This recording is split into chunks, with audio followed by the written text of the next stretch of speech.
परत परत लोचटासारखा येतोयस? तुला कळत नाहीये का? बाप आणि नवरा म्हणून तोडलंय आम्ही तुला. नकोयस तू आम्हाला आमच्या आयुष्यात. आम्हा दोघांना सांभाळायची ताकद नाहीये ना, मग काय येतोयस? तू जर परत माझ्या मुलाला भेटलास आणि त्याला जर नादी लावायचा प्रयत्न जरी केलास ना, तर तू लक्षात ठेव. हळूहळू कशाला उगाच तमाशा करतेस तू? मी तमाशा करतेय? तमाशा तर तू केलायस माझ्या आयुष्याचा. तू गप रे. तुझं काय? बाप आला की जातोस लगेच चिकटायला. गप्पा बस. अगं बाप आहे मी त्याचा, त्याला अधिकार आहे मला भेटायचा. आणि तू त्याला माझ्यापासून तोडू शकत नाहीस. हे बघ, आपली भांडणं आपल्यातच राहू दे. उगाच त्याला त्याची झळ का? अगं निदान त्याच्या मनाचा तरी विचार कर. विचार त्याला बापाला भेटायचं असतं की नाही? मला भेटायचंय बाबाला. अच्छा, तुमचा हा प्लॅन आहे का? त्याच्याशी गोड गोड बोलायचं, त्याला चॉकलेट्स खाऊ घालायचे आणि माझ्यापासून तोडायचं नाही? या मी असं अजिबात होऊ देणार नाहीये. आणि तू आता बरी लाड करायला लागलायस त्याचे. आम्हा दोघांना सांभाळायची ताकद नाहीये ना तुझ्यात? मग तुझ्या फालतू पगारात त्याचे लाड होणार आहेत का पूर्ण? नुसता पैसा पैसा पैसा. अगं सुख आणि समाधान असेल तर पैशाची गरज नाही लागत ग.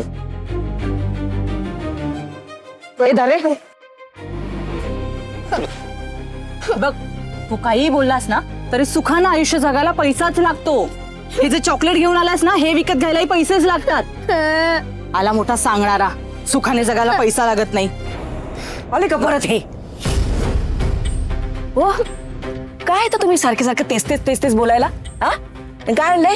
हे फडतूस चॉकलेट? हा, काय हे ना रिकामा खिसा झाकायची ही नाटक आहेत सगळी.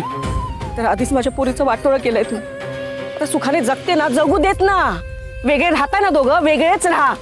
काडीची नाही पत आणि नाव म्हणे गणपत. परत जर माझ्या नातवाला भेटायचा प्रयत्न केला ना, तर खरंच यावेळी ना पोलिसांना बोलवून आत टाकेन मी. निलांबरी आहे मी, निलांबरी. बरी तर बरी, नाहीतर धारेची वेळी. बारीक चिरून कधी वाटण्यात टाकेल ना, पत्ता सुद्धा नाही लागणार. चला निघा. निघा म्हटलं ना.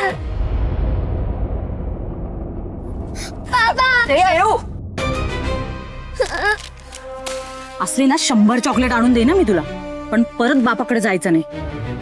का नाही जायचं? कारण तुझा बाप वाईट आहे. नाही, मी जाणार. जर त्याचं नाव जरी घेतलं तर तू.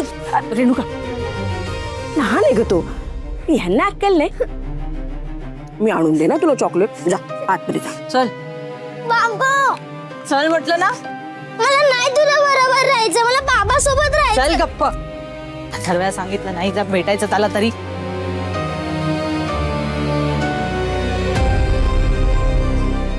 तुमचं काय लागलेच बघायला?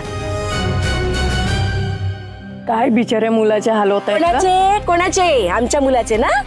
तुम्हाला का काळजी? तुम्ही तुमचं बघा ना. खरंच जावयाच्या बाबतीत ना कम नशिबी निघाले मी. नाही, सुनेच्या बाबतीत मी असं नाही होऊ देणार. श्रीमंत आणि माझ्या मर्जीची जाणणार मी.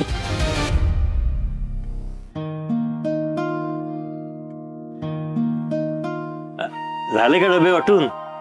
हो झाले. मी तुम्हाला नाही दिला का डबा? कमी आणले का? त्या 2 दादांना दिले. 1 2 3. नाही, तुझं काही चुकलेलं नाहीये. मी डबा सांगितलाच नव्हता. का? चांगला करते हो मी स्वयंपाक.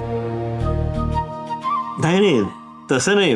म्हणजे असं की काय झालं काका? काही अडचण आहे का? तुम्ही सांगू शकता मला. मी तुमच्या मुलीसारखीच आहे. थँक्यू. कसं आहे पोरी, तू जो डबा ऑफिसला देतेस ना, तर त्याचे पैसे ऑफिस तुला देतं, पण त्यातला म्हणजे काही हिस्सा आमच्या पगारातून जातो ना. मला ते कसं परवडणार? आणि तसंही मी एकदाच जेवतो.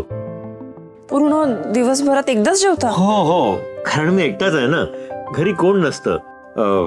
सकाळी डबा करायला वेळ नसतो, मग ऑफिस सुटल्यावर मी घरी जातो, स्वयंपाक करतो आणि मग जेवतो.